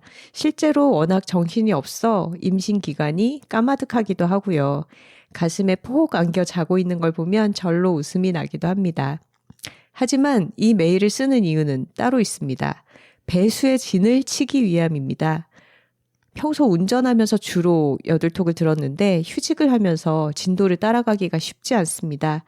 그래도 최근에는 새벽 수유 때 아기도 저도 적응을 해서 헤드셋을 끼고 팟캐스트를 들으며 등을 토닥이는 식으로 부랴부랴 다시 듣기 시작했습니다. 지금 세어보니 7회차가 남았는데 이 사연만큼은 제철로 듣고 싶습니다. 하루에 한 편씩 들으면 될 것 같은데 무리일 것 같지만서도 일단 저는 얼른 8톡 들으러 가겠습니다. 아기가 자고 있거든요. 이상입니다 하셨네요. 이 방송 제철로 듣고 계신지 모르겠네요. 애기 아빠 톡토로님께 올해의 사건은 아이의 출생일 것 같네요. 너무 축하드리고 많은 톡토로들께서 아기 육아하면서 야간 수유하고 재울 때 8톡을 많이들 듣고 계십니다. 아마도 이제 제철로 따라잡지 않으셨을까 생각해 봅니다. 왜 지난 회차에 아이들 자고 나서 이어폰으로 들을 때 저희가 영화라든가 드라마에 대해서 세세하게 시시콜콜 얘기를 하잖아요. 그렇게 들으면서 상상하는 게 또 참 좋다 말씀을 해주셔서 저희도 육아 톡토로님들께 도움이 되고 있구나라고 생각을 했었죠. 이 4.02kg로 태어난 아가도 좀 지나면 커서 작년 일은 빠이빠이야 이런 얘기 하겠죠.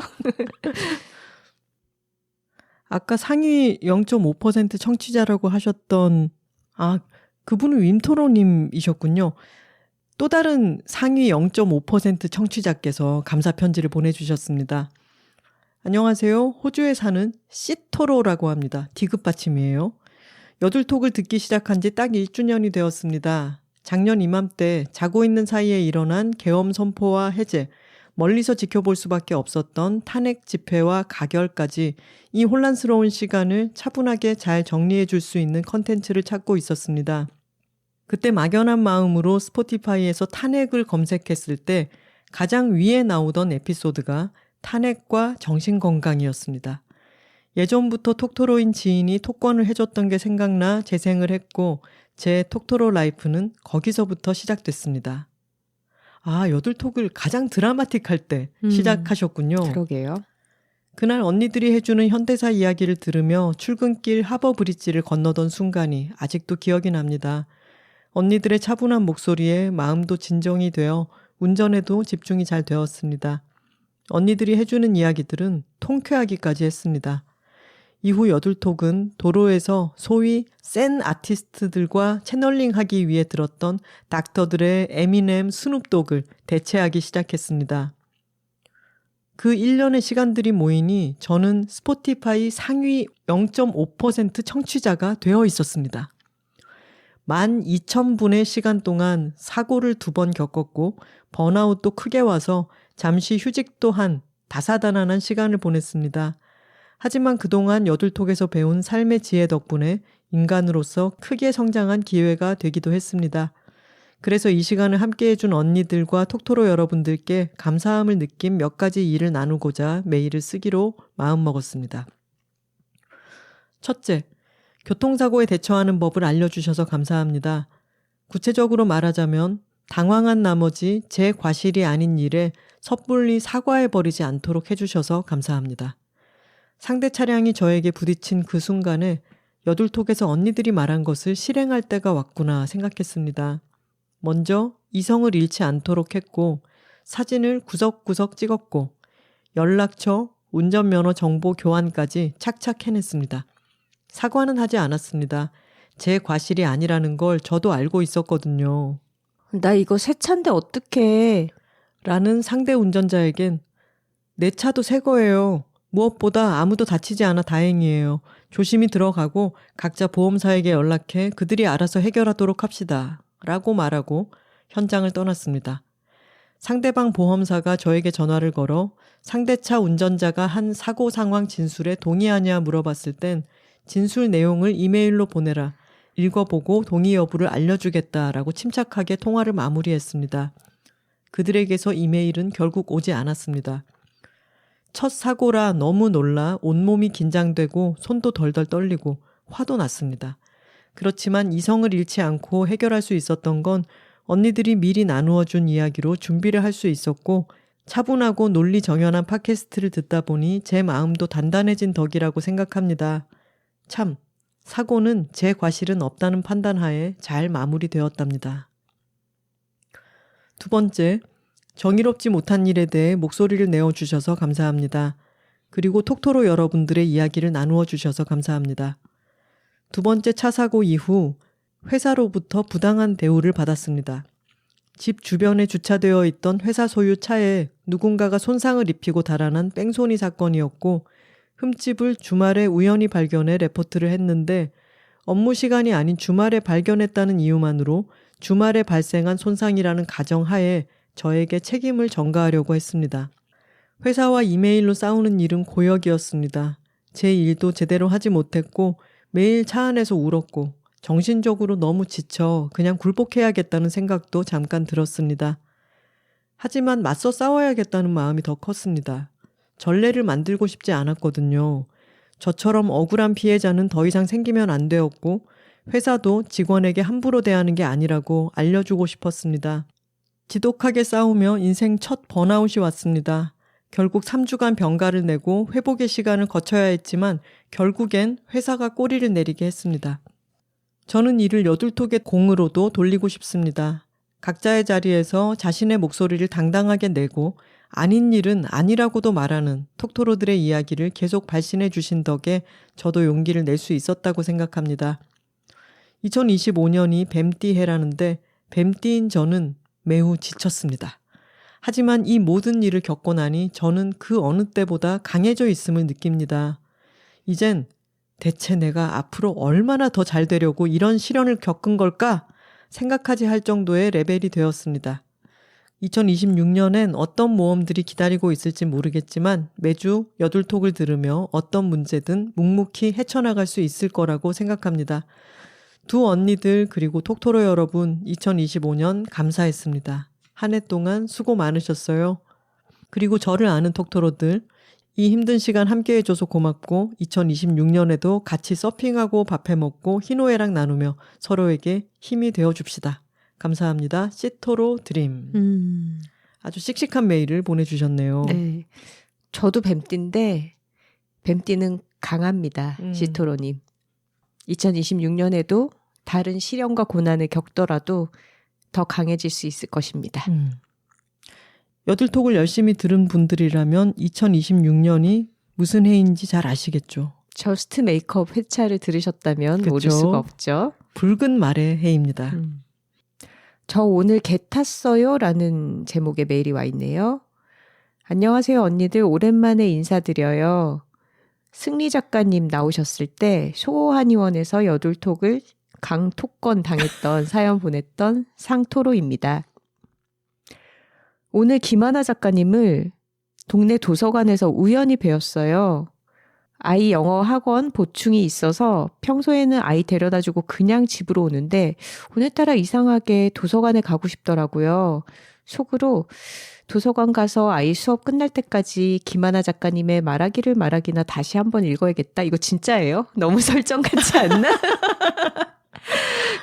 읽어야겠다 하고 도서관에 들어서는데 자동문이 차르륵 열리면서 김하나 작가님이 나타나셨어요. 인스타그램에서 두 분 연주하실 때 입은 그 초록색 니트를 입고 말이죠. 너무 반가운 마음에 하나 작가님 안녕하세요. 저 톡토로예요. 조승리 작가님 나오신 에피소드에 사연 보냈었어요. 하면서 인사를 건넸어요. 저도 깜짝 놀랐어요. 그때가 오케스트라 합주를 하기 위해서 만나는 날이었는데 선우 씨가 먼저 들어가고 저는 주차를 하고 따라서 빨리 연습실로 향하고 있었는데 말씀하신 것처럼 자동문이 열리자마자 보통은 라든가 이런 게 있잖아요. 안녕하세요 하나 작가님이라고 하셔서 저는 정말 누구시지? 기다렸다는 듯이 이렇게 인사를 해주시다니 라고 생각을 했는데 이 상토로님의 입장에서도 말하기를 말하기나 다시 읽어야겠다라고 생각했는데 갑자기 말하기를 읽으려고 하셨습니까? 제가 저자입니다. 이렇게 나타난 것처럼 됐잖아요. 처음 본 하나 작가님은 눈빛이 정말 맑게 반짝반짝거렸어요. 돌아가신 저희 엄마가 배우자를 만날 때는 눈이 맑은 사람인지를 보라고 해서 남편 눈빛을 보고 결혼했는데 하나 작가님 눈도 맑고 반짝거려서 마음이 참 좋았습니다. 윈드 오케스트라 연습이 있어 가는 길이라고 하시더라고요. 하고 싶은 말은 많았는데 연습하러 가셔야 할 것 같아 오래 붙잡지는 못했습니다. 오늘 소환위원회 침 맞으러 가서 원장님께 저 오늘 개 탔어요. 김하나 작가님을 우연히 만났어요. 하니 원장님은 한술 더 떠서 복권이라도 사야겠다고. 너무 웃겨서 빵 터졌습니다. 언니들이 다음화 주제로 연말 결산, 올해의 땡땡땡을 말씀하셨을 때 저는 그냥 딱 한 가지가 머리에 떠올랐습니다. 작년 12월 3일 내란과 그와 관련된 모든 감당하기 힘들었던 일들이요. 그런데 더 힘들었던 것은 주변 사람들, 특히 내가 사랑하는 가족들의 반응이었어요. 알고 보니 저희 집에 다양한 연령별, 극우 종합 세트가 다 있었거든요. 아이고. 아직도 광주 민주화 항쟁이 북한의 소행이라고 말씀하시는 92세 우리 할아버지. 난 다 싫어. 양쪽 다 별로야. 정치에 관심 없어. 난 그냥 축구나 동물 나오는 거 있지? 그런 프로그램 봐. 라고 말씀하시는 우리 아빠. 누가 봐도 딱 극우 사이트 같은 데서 읽은 가짜 뉴스를 저에게 이야기해주며 누나, 혹시 국회 앞에 가면 절대 사진 찍히지 마. 미국 갈 때 입국 제한된다. 그리고 절대 탄핵은 안 될 거야. 될 수가 없어. 라고 말하는 남동생. 이런 가족들의 반응을 보면서 정말 경악과 충격을 금치 못했어요. 하지만 가족들의 이런 반응이 저의 투쟁 정신을 단단하게 하는데 도움을 주었고 그 추운 겨울날 온몸에 핫팩을 덕지덕지 붙이고 매서운 강바람을 맞으며 평소엔 차로 3분이면 건너가서 그렇게나 긴 줄 몰랐던 서강대교를 걸어서 국회 앞으로 갔습니다.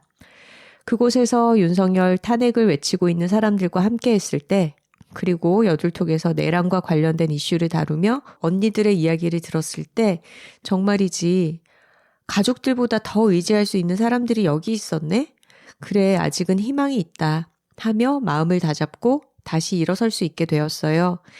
아직도 내란 잔당들의 처벌이 다 끝나지 않았고 내로남불의 모습을 지켜보고 있노라면 혈압이 오르지만 그래도 우리가 함께 연대하고 투쟁한다면 결과는 좋을 거라고 희망합니다. 그렇게 분노하고 투쟁하며 겨울을 보내고 대통령 선거까지 마치고 나니 몸이 만신창이가 되었어요. 평생 피부 트러블은 없이 살았는데 입술 아토피가 생겨 그게 얼굴까지 다 번져 미스 홍당무가 되어 2달은 집 밖에 못 나가고 얼굴이 좀 나아지자 10년 동안 달고 살았지만 그래도 잘 관리해서 완치한 줄 알았던 한포진이 손에 너무 심해져 진물 날 정도까지 되었고 결국 발가락까지 번져서 가려움과 사투를 벌였습니다. 찬바람 불어 피부는 조금 나아진 줄 알았더니 여름에 피부 트러블 때문에 집에 있는 시간이 길어지고 꾸준히 하던 운동을 멀리하면서 근손실이 왔는지 50견이 와서 팔도 못 들고 있는 지경에 이르렀어요. 아이고 너무 고생 많으셨네요. 다행히 저의 주치 소한의원 예원 원장님이 잘 치료해 주셔서 고비고비마다 무사히 넘기고 함께 필라테스 재활도 하며 조금씩 나아지고는 있습니다. 원장님의 응원을 들으며 살짝 감동의 눈물이 맺힌 채로 필라테스 기구에 올라 운동을 하고 있노라면 그래도 살아갈 힘이 생깁니다. 사람이 아프면서 성숙하나 봐요. 저는 저와 제 몸뚱이를 동일시하는 사람이었는데 아프고 나니 그래 어차피 몸도 소모품이지. 내가 아끼고 소중하게 여기는 이 몸과도 이별할 때가 오는 것이고 그때까지 관리하면서 살아간다는 생각으로 살아야지 너무 모든 것이 깨끗하게 싹 좋아지리라는 욕심을 갖지 말고 집착하지 말자라는 생각이 들었습니다. 비록 평소에 마음이 급하고 복가치고 아둥바둥 살았던 내 몸이 12월 3일 내란이 트리거가 되어 이렇게 나타났지만 아예 없던 증상이 나타나진 않더라고요. 그동안 차곡차곡 내가 몸에게 주었던 나쁜 영향이 쌓여 몸이 이렇게 신호를 보낼 때 이 신호를 잘 알아차려야겠다고 생각합니다. 옆에서 제 딸내미인 키링토로가 나도 하나 작가님 보고 싶었는데 엄마 너무해. 지금이라도 마포아트센터 가보자. 하며 난리를 치네요. 요즘도 키링토로는 잘 때 톡가를 외치며 여둘톡을 듣습니다. 작가님들께 안부 전해달래요. 언젠간 꼭 만나자고 하네요.